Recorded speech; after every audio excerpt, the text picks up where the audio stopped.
انسان کو جب اس کا رب آزماتا ہے اور اسے عزت اور نعمت دیتا ہے تو وہ کہتا ہے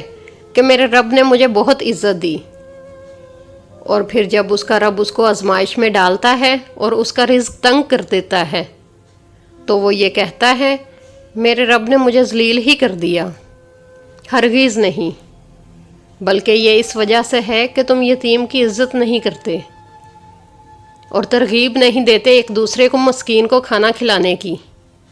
اور وراثت کا سارا مال سمیٹ کر کھا جاتے ہو اور مال کی محبت میں بری طرح گرفتار ہو۔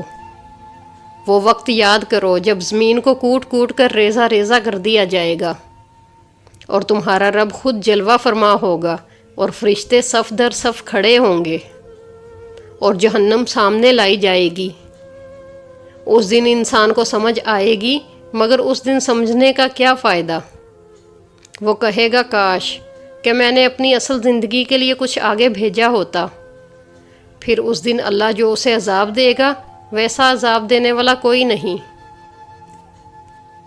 اور جیسے اللہ اسے پکڑے گا ویسا پکڑنے والا کوئی نہیں۔ دوسری طرف ارشاد ہوگا، اے نفس مطمئن، اپنے رب کے پاس آ جا، آج تیرا رب تجھ سے راضی اور تو اس سے راضی، میرے خاص بندوں میں شامل ہو اور میری جنت میں داخل ہو جا۔